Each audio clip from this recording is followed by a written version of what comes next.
Thanks for coming, guys. Yeah, man. That's a nice showing here. Wow. Goodness. Now, this script is from one of the episodes, or no? No, is it lifted? And I've got a story. I was just telling the audience about this. First of all, welcome everybody to the Justice League panel. Get to the Watchtower. Let's Absolutely. go. I'm John Suntress. I host a podcast called Word Balloon. It's at wordballoon.com. I've had the pleasure of having both of these people on the show, doing, in fact, table reads. But this is going to be a real treat because we had to find a great Hawkgirl Superman team up because there weren't that many scenes. No, there really weren't. No, So, No. Maria, I love your outfit. This is fantastic. Well, thank you so much. Absolutely. So, please, everybody, and I'm Canales Barrera, correct? Canals Barrera. Canales Barrera. Canals Barrera. Maria Canales Barrera, everyone's favorite Shayera, Hawkgirl. Millonarios. Bienvenidos a Bienvenidos. La Liga de Justicia. Sí. Bienvenidos a Havana, Cuba. And of course, the animated Man of Steel himself, George Newbern. Hello.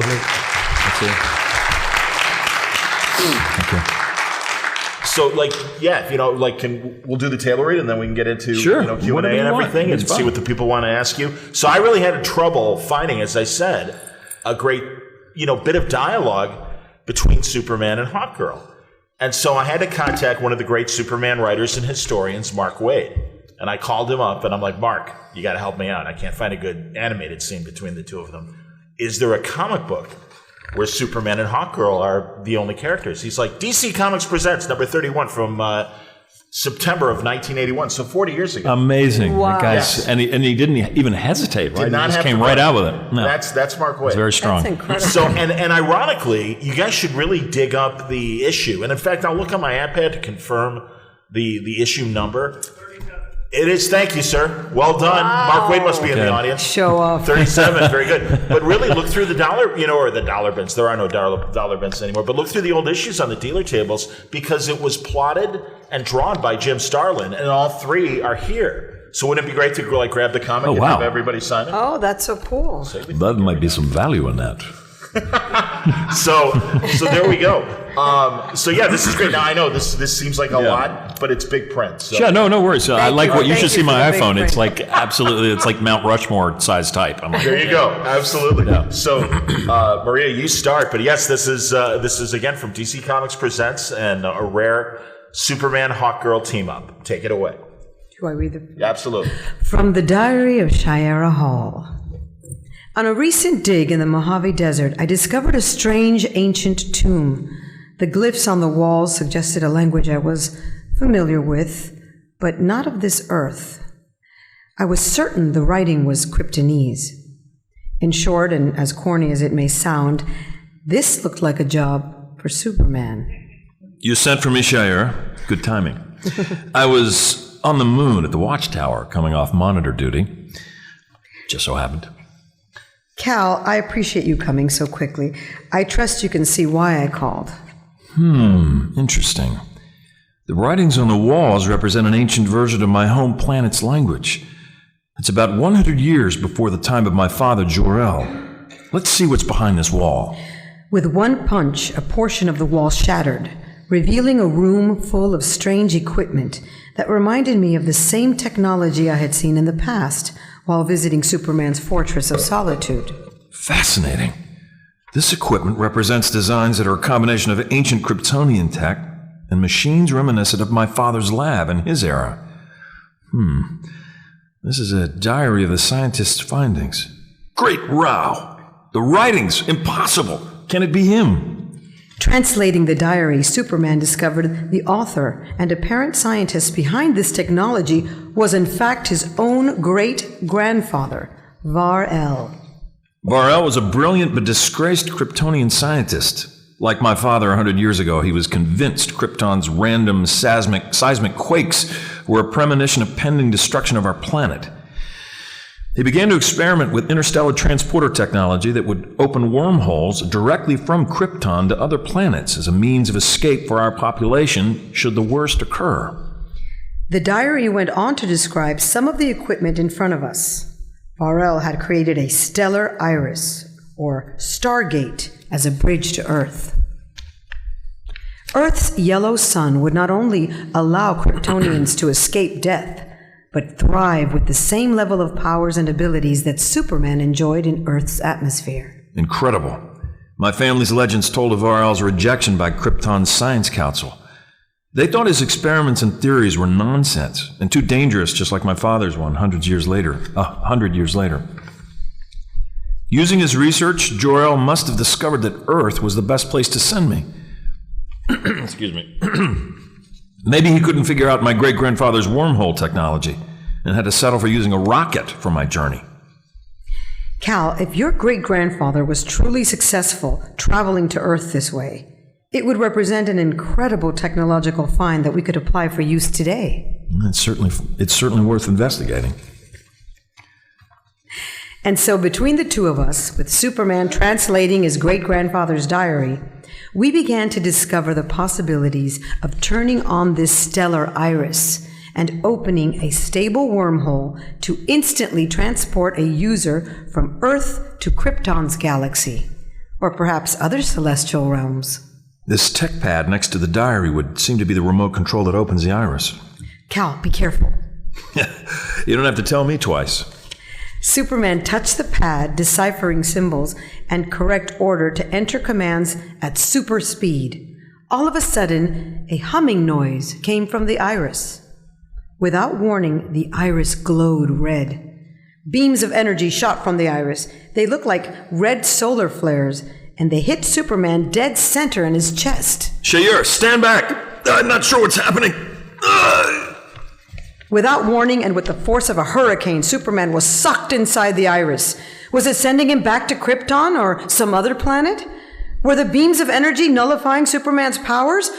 Was he helpless? Could he survive? Despite these unknowns, I had no choice. I grabbed my mace and steeled my courage and flew directly through the iris. Ha! Nice. To be continued. That's right. There we go. Hey, well done. That's fun. Thank you. It's really fun. So that was like 12 pages of story that I had to condense into dialogue and tweak it a little bit here and there. Because, giving a little more agency to Hawkgirl, because there was always, well, you and Carter did X and you and Carter did Y. And it's like, yeah, Hawkgirl can handle this on her own. So it's really interesting, the difference in the style and the energies. Written is just so much more sort of expository as opposed no question, to dramatic. No question. Yeah, and again, different time, 40 years ago, probably still writing to 10 and 12-year-olds rather than a slightly older audience. Right. So yeah, excellent guys, that was fantastic. Thank you. Exceeded expectations. So can we go back to the beginning and can I ask, auditioning for the roles? Like, how was it? Go ahead. Okay, well, our amazing director, Andrea Romano, brought me in for the audition. I had recurred on a show that she directed called Static Shock, and I played a very different character. She was a news reporter, Shelley Sandoval, reporting. And and I was really excited because I really wanted to book more voiceover jobs because my husband and I were ready to start a family. We were already married 4 years. And I specifically prayed about this. I said, oh, Lord, I really, really would love more voice work because we want to have a baby, and you could be pregnant out to here and work, And I was very excited about the part. And the sides, which are the pages that you read when you audition, were all about Shiera missing Thanagar and talking about Thanagar and her people. And I thought, the way I was trained to audition was to use yourself a lot because you only have a short amount of time to prepare for an audition. And when we as actors try to fit into a little box of a character description with a short period of time, it might minimize who we are. But if we use all of ourselves as if we were this person and not try to necessarily condense ourselves into this box, but use all of ourselves, it helps us get the roles because really what they want is the most interesting person for the role, not necessarily you meet exactly the criteria that I have described on this page. So I trusted myself. And I remembered I had moved from Florida, Miami, where I'm from. My parents are Cuban, and Miami has a lot of Cuban culture. This was like many years ago. Miami's still very international, and yes, very Cuban, but very international with all kinds of people from everywhere. But I missed that very strong Cuban culture, and I thought about the people, the music, the flavor of my hometown, and I filled myself up with all that longing. And I just read the lines, and it transfers as Shayera missing Thanagar, me missing Florida and the Cubanness and all that. And it was really very emotional, but I had to, I'm a superhero. I can't I can't cry, right? So I was, and I felt really good about it, and I ended up getting it. I was so happy. So it was an answer to prayer. It was another affirmation for me to trust myself and everything that I am as an actor. And it was a dream job. And the fact that you guys are here today, after so many years, is just a testament to what an amazing project I was blessed enough to be part of, with amazing writers, animators, actors. It was a dream that still keeps on fulfilling. It was great. That's excellent, and it's great that you used your own personal experience to relate to Shayera and everything. And certainly Superman, again, an orphan and someone away from his home. So, George, in terms of well, it's the process of getting jobs in Hollywood is a kind of it's a very strange and mysterious process in many ways, because sometimes you can try your hardest to get a job because I'm so right for that, I really want that, I'm so perfect for this, and this is God, this is mine, and you don't get it, and no matter how well you do. So at this point, when this audition came up, which was it 17 years ago? It's a while ago. 99 or 2000? 2000? I think it was over 20 years ago. Yeah, honestly, something like I think that. So, unfortunately. Yeah. I'm 93, just to let you know. I'm 93. I'm trying to keep it together. But so at that point, I was starting to get the joke. What the joke is, don't obsess about everything so don't grip so hard, because you never get what you grip so hard for. So basically, I just got the call to go to an audition just like anything. I was out in Burbank, which is really far from where I live, and I was like, oh, God, I got to Burbank? Okay. So I got in the car and drove, 45 minutes, and I get there, and I think there's Tate Donovan and a couple other guys I recognize that I would always see at my auditions, and I think, it's a voiceover audition for, it's a cartoon. Oh, it's a cartoon. And I didn't realize what it was. I looked at it and I was like, oh, wow. Superman. Oh, cool. Is this a comic? What is this? I was just oblivious, because I was just trying not to care and go. And I saw this long speech and said, oh, I can do this. This is like my big brother who's now an orthopedic surgeon and was an Eagle Scout and all that stuff. I said, I just think about my brother when I do this. So I just kind of did my earnest version of my brother, and then I got it. And I didn't realize that I was replacing someone my friend Tim, who I'd done a TV movie with probably 5 or 6 years before that. I guess he was busy, so I took over for Tim when he was gone. So that's how it happened, and I didn't realize 20 plus years later I would be here talking about this. It's just so surreal. But it's just one of many different jobs you get to do as an actor, or lucky enough to get to do that this has turned out to be so special, and so I don't even know, just sort of transformative in my life in many ways. The very, very few jobs you can kind of hold on to and say I was a part of that. And I've had probably 4 or 5 things in my life that are like that. And if you get one in your career as an actor, you are beyond lucky. And so this is definitely one of those. Yeah. That's awesome. And a great combination that you both had in your careers of doing live action as well as animation. Yeah. And Maria, I got to ask, because one movie in particular, I know your Disney career certainly, and I certainly hope that people will have questions beyond the Justice League to ask about some of these other roles that they've played.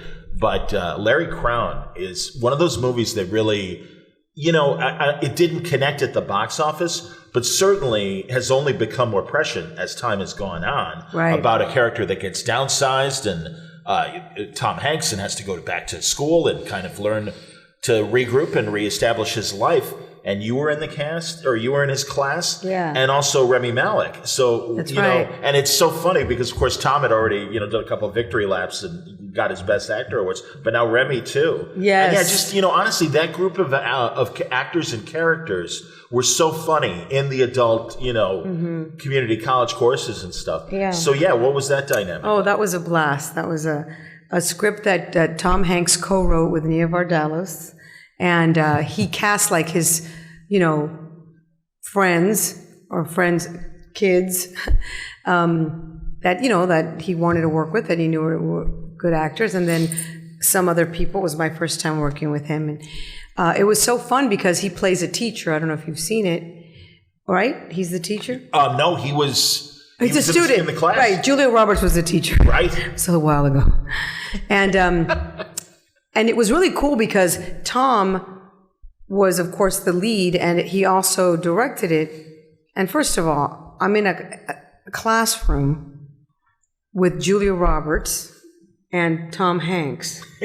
And she plays the teacher. And he is like a star student, you know, as an older adult in community college. And he's really, we're all like he changes our lives as the adult students in the class. And I liked how Tom, he cared about every character having an arc and growing and changing. And by the end, I want to be like you can tell without it being obvious that I want to be like Julia. You know, I start like looking like her, doing my hair, like dressing like her, because, you know, she inspires all, and he inspires all of us. It's a very sweet story. And for me as an actor, it was really cool because it was like a master class with these, you know, iconic Hollywood celebrities. He was the nicest guy, of course. I just can't believe that he's that nice, but he really was that nice. And Rami was, I was tickled that everything Rami would do, Tom would just double over, cracking up. He was like his biggest fan. He just loved him so much. So I can only imagine how happy he is that Rami's star has taken off. Yeah. It was a lot of fun. Meryl Streep's daughter, one of her daughters was in it. Yes, that's right. Yeah, because I remember her too from The Newsroom, the HBO show. Yeah, Grace Gummer was in it. Great actor, yeah. Absolutely. And it was funny because I was talking to another actor, Malcolm, the African-American actor. Yes. And I don't remember his name right now. He's in the movie and he's very funny. Malcolm. Very funny. Forgot his last. I'll find it. I got IMDb. And we were talking and I was saying, yeah, you know, it's just like really, this is so exciting, you know. It's like, wow, it's so great, you know. Working with Tom Hanks and, you know, and Julia. And I said, and Grace, she's, her mom being who she is just incredible. And he's like, who's her mom? Because Grace would mention her mother every now and then, not by name, but she would say, "Oh, my mom told me, this is our business, And I said, "Oh, Meryl Streep is her mom." He's like, and he cussed. He said, "Are you kidding me?" And I said, "Well, it shouldn't change anything. You just be you." And so we were like really counting the blessings of being in this cool little, project with these amazingly successful, iconic people and learning and having fun. It was really great. Malcolm Barrett, by the way. Malcolm Barrett. And Grace Gummer, as you said. Bryan Cranston. Also Bryan in the Cranston. Cranston was in it? Yeah, he played Julia's husband. That's right. Who was a real loser. Yeah, real jerk. Absolutely. Yeah. No, it's a great cast. God, George Takei is really funny. George Takei is our professor at college. Your device, please. Your device, please. He was another, iconic person. It was really a lot of fun. That's awesome. And George, God, of course, we all remember Father of the Bride movies, outstanding stuff, and it is insane because, listen, I understand it's years later and stuff, but sometimes it is hard to put two and two together because also Scandal. Yeah. And truly, my career's been basically two diametrically opposed personalities, either super serial killer, weird people, or the nicest guy on the. Exactly, man. So it's been a blast. I don't know. Tell me about Scandal because what a great show. And it was a like fun show. Million Washington shows. Yeah. Is there room for another one? And it's like, when it's like this. Yeah. Well, I think that was a crazy story. Just getting that part because I had had a really rough couple of years before I got it, and we picked up and left LA and moved to the East Coast to Princeton just to sort of start over. And I'll work out in New York, and we're like, let's just clear our minds, and the kids will start new schools, and we'll buy a house for like 1/3 of what it costs in LA. We'll just start over.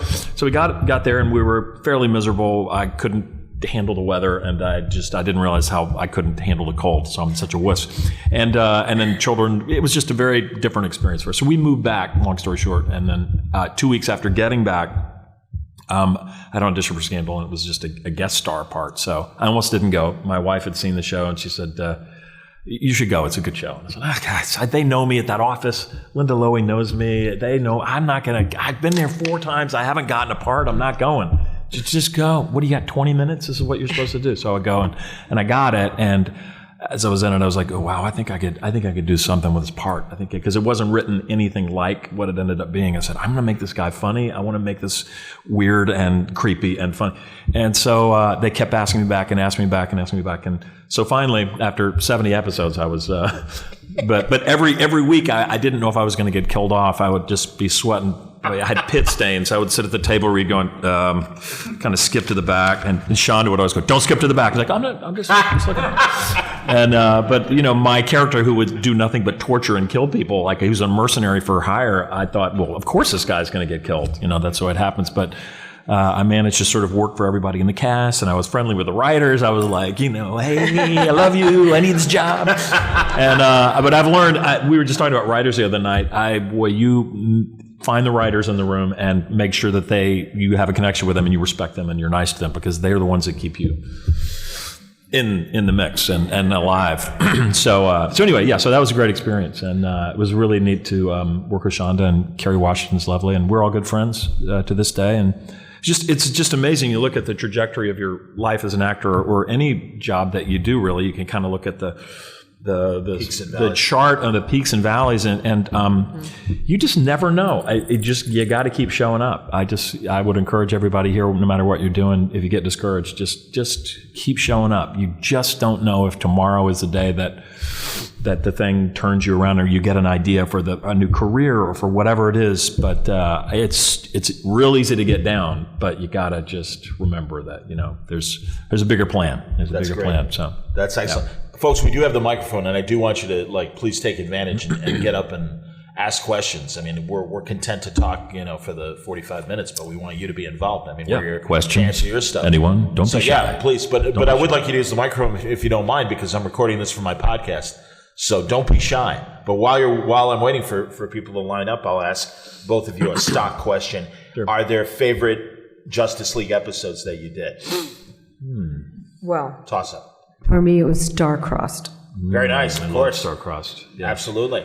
And the wonderful relationship that you and now I'm blanking, shame on me. Greenland. Of course, how it was John Stewart, but I want to give Phil Lamar the proper credit. Sure. You mentioned the actors. And again, another great on-camera actor and voice actor as well. But really, pretty groundbreaking that it was an interracial relationship. Interspecies, interracial. Interspecies, wow, what have you. Intergalactic. This is a doctor's, this is a doctor's conference. We can all handle interspecies relationships, absolutely. It's funny. I remember saying, in the scene, I said, John, just look at us. Like we're so different. Just look at us, John. I am a bird. I'm a bird, and you're wearing a mask. Well, we're both wearing masks. Never mind. Yeah, that was really cool. It was so well written. It was really great. It was great fun to play the romance. And after a couple of seasons, George, because I really felt like, because we knew Superman and Batman and even Susan playing Wonder Woman and everything, that they wanted to give the other characters a bit more to do and everything. But thank God, my favorite episode that you were involved in was For the Man Who Has Everything. I think it's mine too. Yeah, I got to do a lot. It was great. The writing was so good on that show, and Dwayne, who passed away, we love Dwayne McDuffie was just so great. He was really the heart and soul of that writing team, I think, and Bruce Timm, who is still a genius, I think, But For the Man Who Had Everything has had. Yeah. For the Man Who Has Everything. Has or had everything. I'm not sure. Yes. It was again adapted from a great comic book. There was another one too, where Superman is stuck in the future, and in the future the yellow sun turns red. What was the name of that? And I can't remember the name of it, but again, it was. Does anyone know? Hereafter. Thank you, man. Thank you. And that was based on an old Ed Hannigan from the '60s. Superman story. Well, I'm pretty sure that I got electrocuted in it, because I'm electrocuted in everything. Yeah, that I know. I screamed a lot. Yeah, that's awesome. Folks, really, any questions? Please step up. Come to the mic. There we go. Fantastic. Don't be shy. So I have a question for you.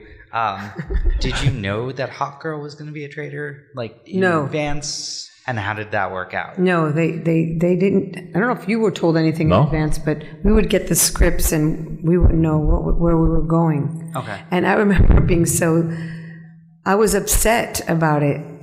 I was like really like offended and upset. And I'm like, so stupid because it's such a great thing, such drama to play. And it was a blessing to have that. But I was so silly. I was like, what? And so, it's kind of, I don't know if they do that intentionally, not tell the actors, or they just don't care to tell us, but maybe they do it so we're like spontaneous and fresh and as much as we can be before we overthink things, because we tend to overthink. I don't know why. That's a good question to ask the creators at the next con. Indeed. But yeah, you're welcome. Were you guys able to table read together, or were you guys doing it Did we ever read it through? I think we kind of we sort of read it through before we actually recorded in the room. Like, then we did it 10 minutes later.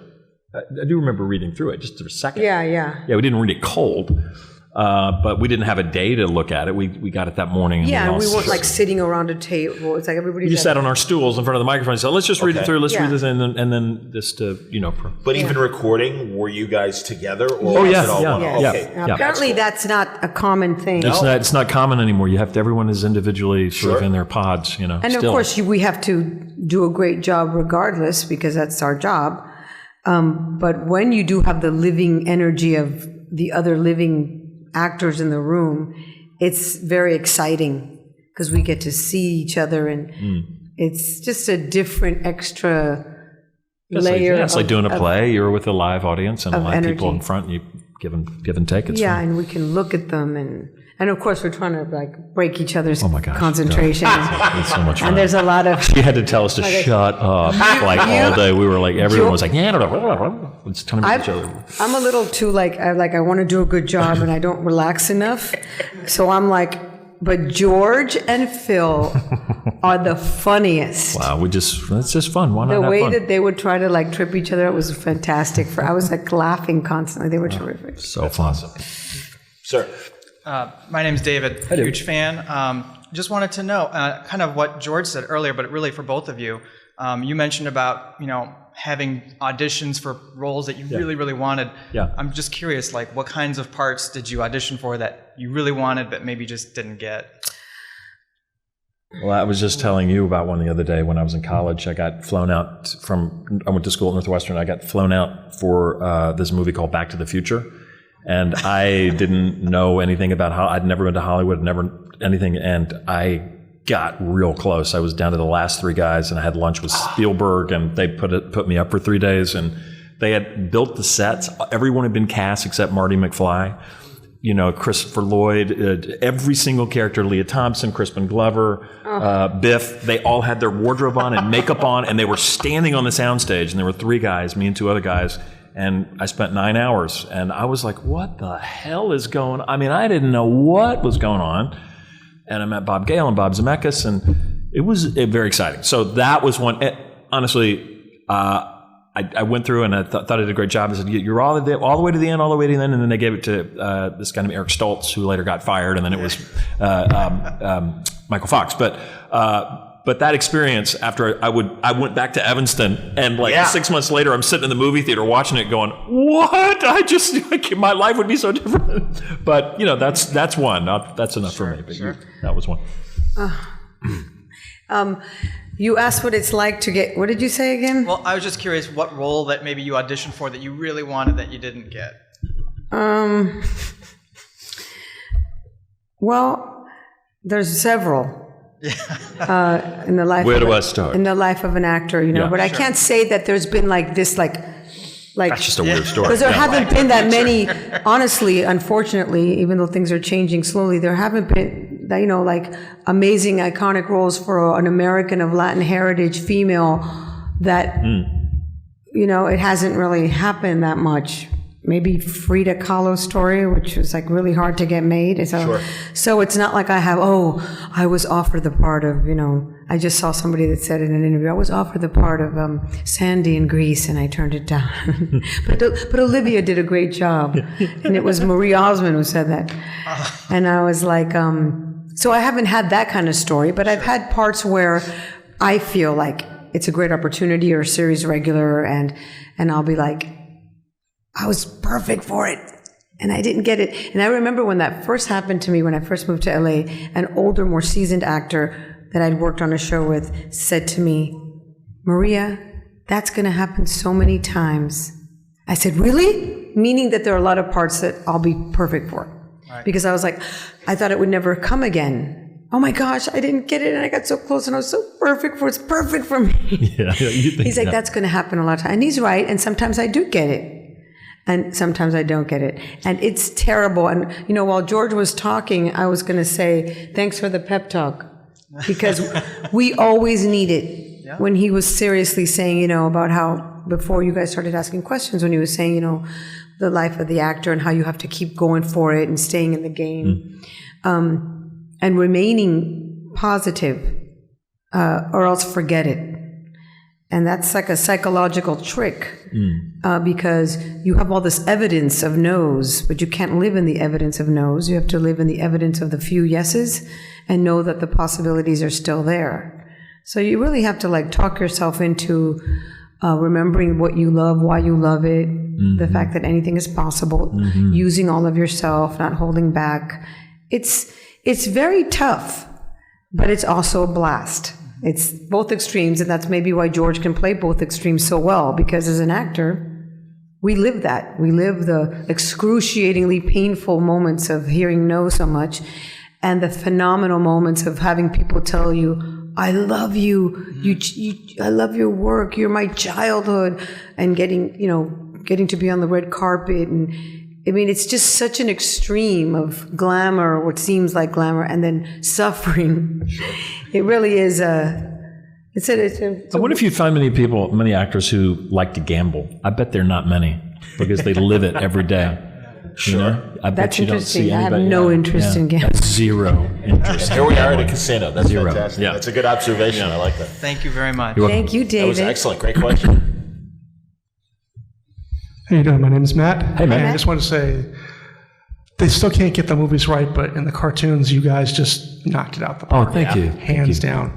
I think one of my favorite moments with Hawkgirl, I don't remember the name of the episode, was one with Solomon Grundy, and she basically had to mercy kill him, I think. I haven't seen the show in a while, so I don't remember what was the reason for that. But I mean, that was heartbreaking for her, having to realize that someone who was supposedly a bad guy, really wasn't. That was actually helping them, and it's like the only way we all live is if he dies. That's just incredible writing, tapping into the humanity of all kinds of characters like that. It was just so great. I know. Any show where someone can make a joke about having a Martian on speed dial. And your version of Superman, just again. Oh, thank you. I don't know. I can't tell which one is my favorite of the top three. You just pushed Superman too far moments. One was in that episode, The Man Who Has Everything. Yes. Because he's and literally at the very end, the finale, when he goes, And he sees the reaches fan. back. And then there was the one word, burn. Yeah. Yes. That and after Flash disappears and he's got good one. had Luthor by the throat, and I'm like, the only thing that would have made that shot better with the red eyes is if they'd shown some way to show tears. Yeah. Of course, he was just breastfriended as far as Yeah. That and the world of cardboard. I feel like I've live in a world of cardboard. It's just a great speech. Well, it's Michael Ironside. Yeah. Why was the show ended? Because I started watching it after it. I don't. I think that's just a Warner Brothers question. They probably just a number of eyeballs. I guess they. As I've interviewed people in animation, the understanding that I've learned is, and it's stupid, and certainly Justice League broke the tradition, as did the Batman series. They kind of are in this box where they think 2 seasons are enough. It's enough for back then, before streaming, enough for syndication. And also, these are Y7 shows. They're made for 7-year-olds. They figure by the time they're 9 or 10, it's time for a new group and a new show. It's ridiculous. And truly, because of productions like Justice League. Yeah. You're acting, the designs, the writing, everything. Andrea's directing. It's like There are more no, adults that see these things Look than at the- kids, I look think. At the Flintstones. I mean, look at it's all crazy. these classic animated Yeah. shows that just endured for years. Thankfully, I do believe that things have changed and continue to change. And God, even Lauren Lester was saying that they're contemplating a Nightwing animated series, and he's like, I don't know if I'm going to get it. I hope I do. Bruce is behind that. Bruce Timm. Oh, is he? Oh, cool. Yeah, and it was great to see. And I'm sorry that you weren't included in the Justice League versus the Fatal Five, but they had the core of yourself and Kevin playing Batman and Susan playing Wonder Woman. Yeah. But, and I know, Susan, I always call her Spartacus because she's the one that's really leading the charge of, hey, great cast. Yeah, she is. Truly, because of us all being fans, it's like everybody wants this. Warner Brothers, what are you waiting for? Let's have a new series. Yeah, man, I know. Yeah, I mean, Mel Blanc played Barney Rubble for decades. I know. Yeah. Alan Reed did the same. Until They still his can't just demise, call Henry Cavill and be like, okay, you're coming back again. Right. It's like, can you make up your Yeah, minds? put out the the bat signal or whatever the Justice Thank League you for that show. I've welcome. shown my nephew to it. I'm like, no. It's like, no, don't watch the movie yet. Watch this. Yeah. Absolutely. That's fun. And then when I told him I met Batman, his eyes just went like, yeah. So That's cool. thank you very Nice to much. see you. You're welcome. Thank you, Matt. Hello. Hi, I'm James. A kind of double-sided question. If the WB Warner Brothers were to call and they said, "Would you like to do a Justice League or Justice League Unlimited revival?" Would you both be interested in doing something like that? Definitely. Yes, of course. And my second question would be, which one was more of your favorite, Justice League or Justice League Unlimited? Justice League, I think. Justice League, because we got to do more. I mean, I was to have more stuff to do, which was funner for me. But I love Justice League Unlimited mostly because we got to see so many amazing actors come in. Oh, yeah, we had amazing And guest stars. It's just super fun to Yeah, get to that see was other great. But Justice League probably for me. Yeah. Thank you. Yeah, the original show, I mean, really, well, and also they were all two-parters, so they were more Right. involved stories. I have to say, as an adult fan, my old college roommate, I'm like, you got to watch this show. He totally got into it. Yeah. And his wife happened to walk in. And again, newbies that don't know what's going on, it's like, what are you watching? And it's like, look, I know it's a cartoon, but these people, I don't know what to tell you. The stories are amazing. Obviously, these actors are really acting their asses off. This is really a great show. And she sat down and she's like, oh, this is a good show. This is a little more adult than, what was normal Saturday morning fare. Halfway through it, Hank Azaria, as an older friend of mine, and I remember him bumping into him at an audition, and he was in the middle of The Simpsons, which is already really, really popular. You bet. And I said, "Oh my gosh, I've seen Justice League. How can you get me on that?" And I'm like, I think you can call Hank. I think he could get on. But he and I told Andrea, and I guess they never connected. But he was a massive fan of Justice League. That's cool. Yeah, Well, did yeah. he end up getting it? I don't think so. I didn't see him in the. I didn't. I'm gonna have he might to have look done through- I'll some have to Justice look League through the Unlimited, cast. but I didn't see him. But look it up. I Yeah, don't man. think he did. So, Sir. Hello, my name is Mike. hi, Mike. My wife even watched it, which is astounding. My question is, very nice reading. Thank you very much for that. I didn't expect you were going to do that, but you're sitting down. My question is, when you actually did these shows, was it sitting down reading, and did you get up and move around and do some physical things while you were doing these readings? Both. The stools we sat with, that they're kind of like tall Tall stool stools. chairs, you kind of, and you can kind of, when somebody else is speaking, you kind of have your right butt cheek on it, and then when it's your turn, I had to stand up. I can't sit. Some people stand up the whole time. Yeah. I did both. I was pregnant twice. Oh, okay. All right. But yeah, it's sometimes, especially if there's an action scene, I'd like to stand. But I felt I've seen a video of Mark Hamill discussing doing the Joker, and he actually, at some show that was on, you can get on YouTube, where he gets out in front and he goes through all the physical stuff and contorts his face. I mean, he really sort of he's plays the hilarious, character. And he said he did that when they were recording because it's just the way he did it. So I was just curious. he to was see on if our that's show. true. he and did Unlimited, he stood up, right? I yeah. think, I don't know if it's Phil, one of our guys, one of our core group always stands. I don't remember. I think it's Phil. So I stood mostly You just did? because I just get electrocuted and screamed a lot. So it's hard to do that when you sit down. Trust me. Yeah, that was pretty cool to have.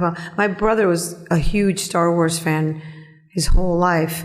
And he came to visit us in LA to help us with our remodeling of our house that we were going to do. And I was recording Justice League. And he was coming from the airport. I said, "Oh, meet us at Warner Brothers, yeah.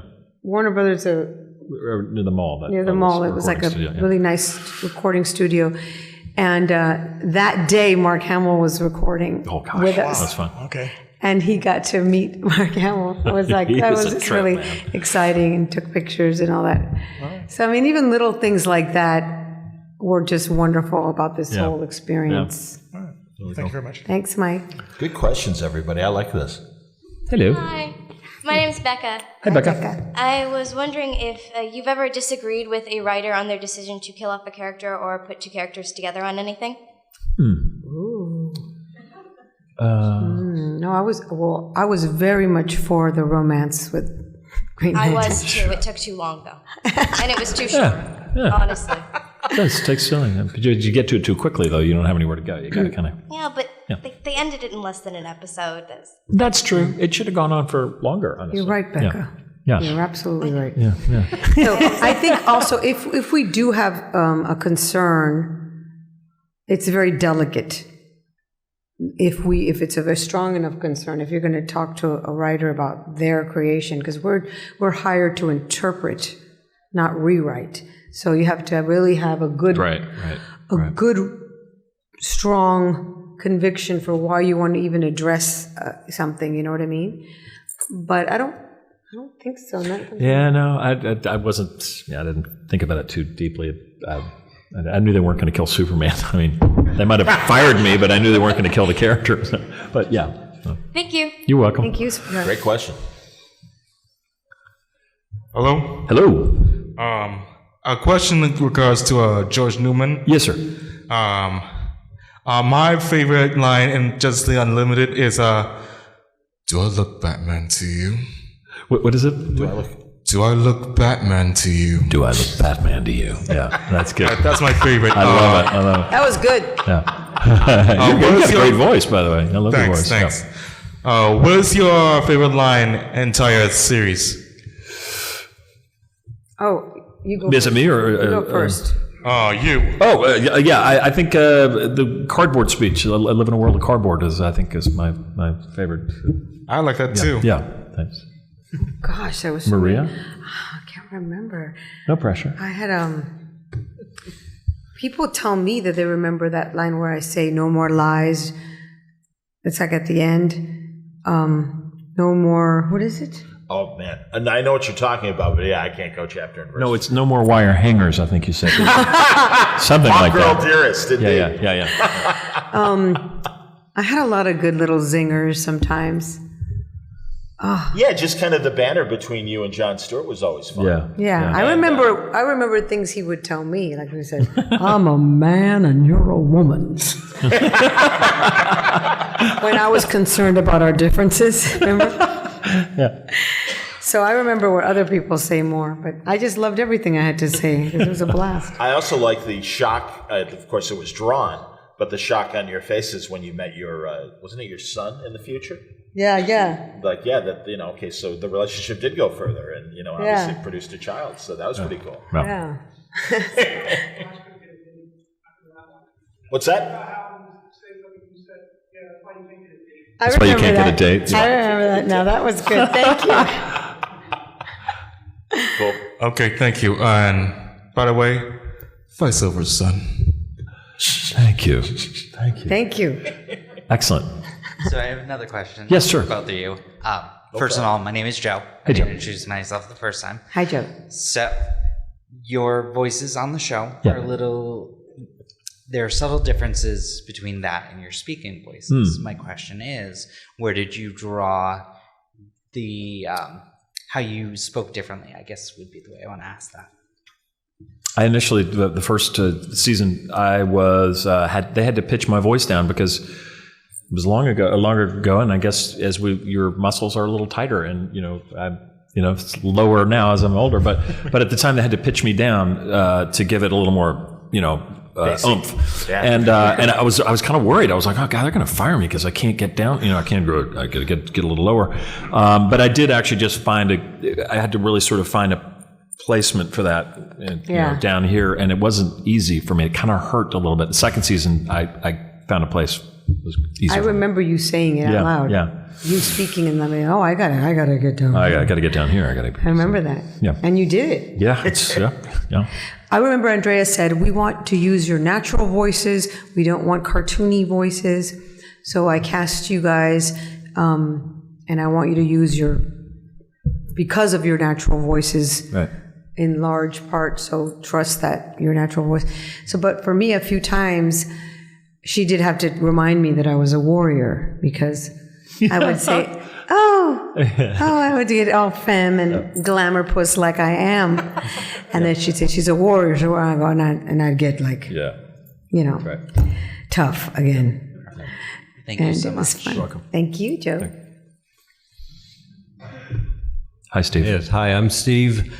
And I'm very interested in how Kal-El learned the values from Jonathan and Martha. And I know in the Comfort and Joy episode, he's like, he comes home and he says, I just get to be myself. Yeah. And there's the fun stuff where they wrap the Christmas presents with lead so he doesn't know what's in it. Right. And it was so cool that Mike Farrell and Shelley Fabares got to play them. But can you talk about because I don't know all the episodes encyclopedia-wise, but scenes where he was learning from his parents, and just in general, how the character got his values. Can you talk about that? I honestly don't know whether they wrote a lot of stuff. They didn't. About that. There was not very much at all. And what we did, the comic books are full of that stuff, and the movies and the previous. But for Justice League and Justice League Unlimited, there was like very little Superman at home or with the parents. Like I don't even. Was there one episode? Maybe one episode. I think it was only that one. Yeah. That's a shame. But I can talk about what I think it is, but I mean that does whatever. But I think clearly Superman, his personality is fully formed by the alien part of him, and then also the earthly parents played a big part in his humanity and the Clarkness of him and all of that. So I think it was equally important, just like the duality of people. I'm not, as an actor, I'm not going to go murder someone, but I know what it feels like to murder when someone cuts me off in a car. So I think that's Superman got his sort of human values through his parents that way. And when Comfort and Joy was recorded, were they in the studio with you, Mike and Shelley? No. Oh, too bad. No, were they? I don't remember. I don't think so. Yeah. Okay. Well, still one of my favorite episodes. Oh, good. Yeah, it was nice. Thank you for being Clark. Thank you, Steve. I love Clark. Yeah. I love Superman. He's my favorite. Yeah. Well, you're my favorite too. But a lot of girls like Batman. The dark guy. And I love the purity of heart that Superman has and how he loves. I just love Superman. Thank you so much. Thank you. And you brought Martian Manhunter to your house for Christmas. And that's right. So fun. Yeah, show him what it's all about. Yeah. It's so sweet. Those. It is. I love that stuff. Thank you for that. Thank you, Steve. I wish Carl would come here. I know. Me too. Yeah, I'm so glad that he did the online table read. Yes, he did do the online table read. That was fantastic. And he did New York Comic Con, and I think that was it for him. He did not. He doesn't. And man, wasn't he great as Isaiah Bradley on the Falcon and Winter Soldier? I don't know if you guys had a chance to see it. I didn't see that. God, he really played, and if you don't know the character, Isaiah Bradley was like a Tuskegee airman, or I should say a Tuskegee experiment, where they tried the super soldier formula on him first. Oh, really? It messed him up in the comics, and he played that in this role. But cool. Anthony Mackie meets him finding out that there was a black Captain America before Steve Rogers. Wow. And it's a great he's a great actor. Yeah, he was incredible. And then no disrespect to Don Cheadle, who got the Emmy nomination. It's like Carl should have gotten a nomination. The guy. He was incredible. He is amazing.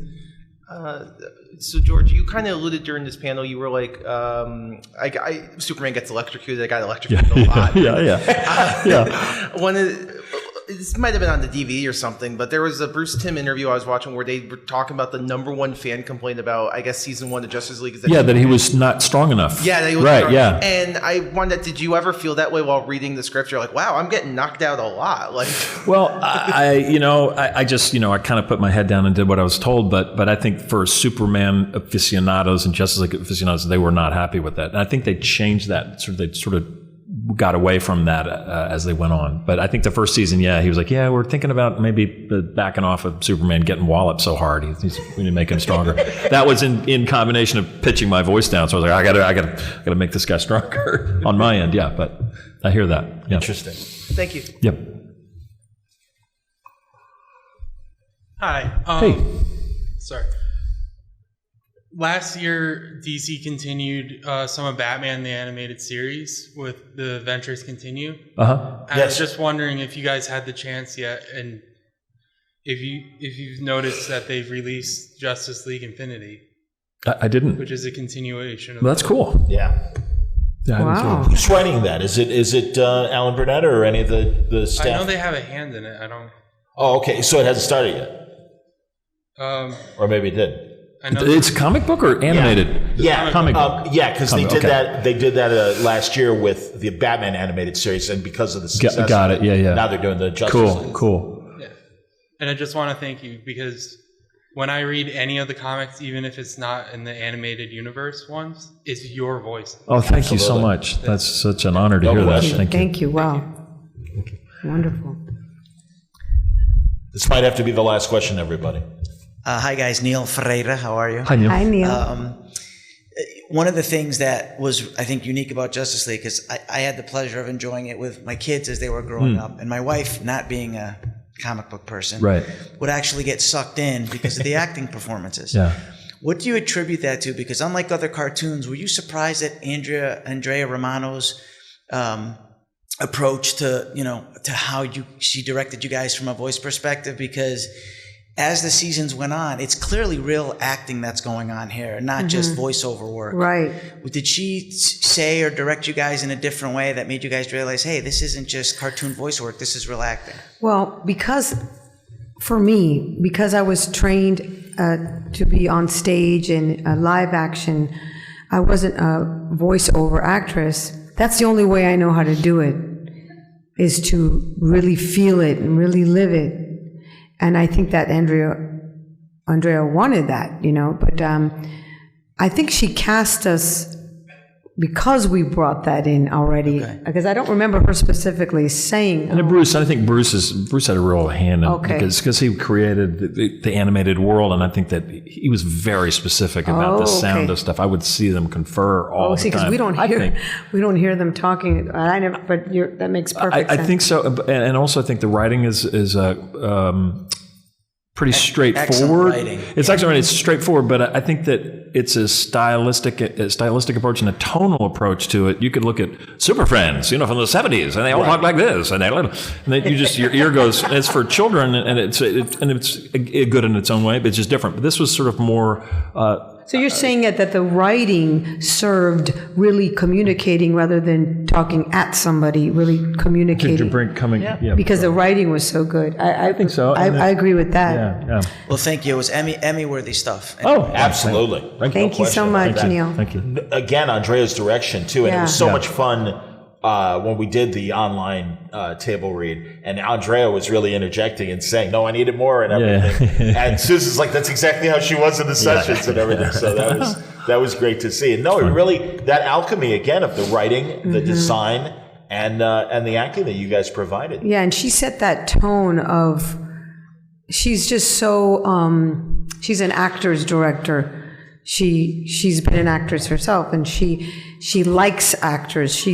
You always feel like you're an important part of the team, no matter who you are. All our guest stars, everybody, and because of her skill, I think it had a lot in that way. It had a lot to do with us trusting ourselves and having fun, and she wanted to bring everybody together in the room. She really fought for that, tried to make that happen with everybody's schedules, and And I think that she was a big reason, of course, the genius of Bruce Timm and all the writers to begin with. And also, she's reading the descriptions of she's telling he walks over here, Superman goes to Batman, he comes up behind him, and he's really angry, and she sort of, and Superman says, she sort of gives you the assist every time, right. As opposed to a lot of times if you're doing a video game, you get a sheet of paper and it's like, Superman, and then it says, oof, what are you doing here? But it's like there's sort of one-off reactions, but in the episodes, there's a lot of context, but the stuff we're reading, we don't get to see all the context. So she's sort of giving you the lift with each moment, and it's a lot of work. She's sort of doing a one-man band for 4 hours, and it's the good ones, like Andrea, are great. The bad ones are just like whatever. But and she's again, great. if you love what you do and you're committed to it and you're excited, it's not work, it's fun, and that's what we felt with her. She was enjoying every second of it. Well, and she came from that Super Friends era originally, so I think she did. Yeah, her directing evolved right as the animation and the productions evolved. So that's and look at the Boondocks, what she did with the Boondocks. Mm-hmm. The Boondocks was Andrea Romano as well. Yeah. So she could really do adult content in animation and stuff. Guys, seriously, thank you so much. Thank you guys for coming. Your legacy and today's performance. Thank you. Thank you. Thank you for this. Thanks, guys. Nice to meet you. This is John Glover, and you are watching Fandom Spotlight. Be sure to like, share, and subscribe. Lionel Luther recommends it. Have some fun. Follow your fandom.